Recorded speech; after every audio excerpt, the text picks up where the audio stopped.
Si vous êtes élu président de la République, est-ce que vous pouvez vous engager sur le maintien du pouvoir d'achat des retraités? Dans les 5 ans qui viennent, je garantis le maintien de tout. Je ne touche pas à la retraite de celles et ceux qui sont aujourd'hui retraités. Leur retraite sera préservée, il n'y aura pas de perte de pouvoir d'achat, c'est essentiel. Je ne propose pas de baisser le niveau des retraités, je le maintiendrai.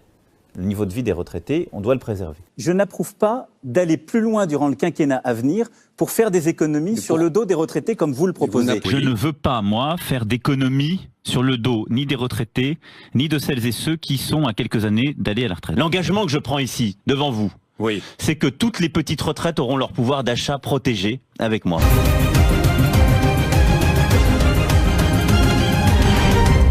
Emmanuel Macron est élu président de la République française avec 65,5% des voix.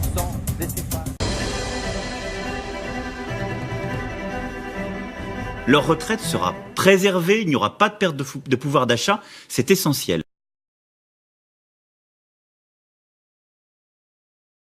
C'est un nouveau coup dur pour les retraités qui a été annoncé. C'est un nouveau coup dur pour les retraités. Leurs pensions ne seront plus indexées sur le coût de la vie, sur l'augmentation des prix. Conséquence, la perte en pouvoir d'achat.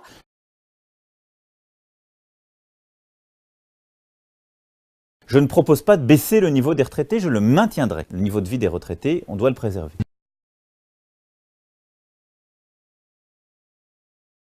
Baisse du pouvoir d'achat pour les retraités. C'est un coup dur, une nouvelle atteinte à leur pouvoir d'achat. Les retraités vont donc perdre en pouvoir d'achat.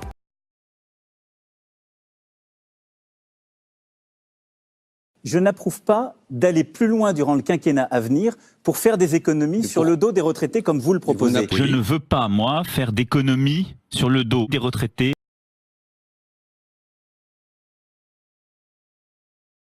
Il faudra faire plus d'économies. Nous assumons une politique de transformation et de maîtrise des dépenses. Alors, qui va y perdre? D'abord, les retraités. Toutes les petites retraites auront leur pouvoir d'achat protégé avec moi. Pour une retraite de 1 000 €, cela représentera 3 € de plus par mois, au lieu de 2 à 3 fois plus qu'attendu.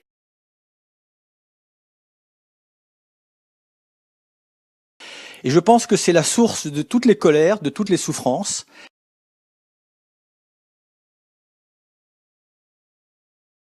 Ils en ont cure d'un modèle économique qui est un modèle qui épuise les ressources,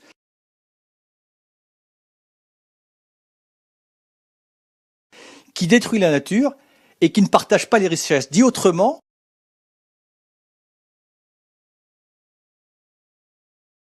d'une économie qui n'est pas au service de l'humain, mais bien de l'humain qui est au service de l'économie. Donc,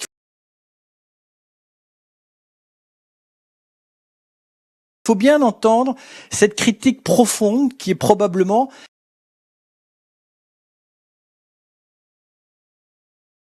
à l'origine de cette colère et de cette division.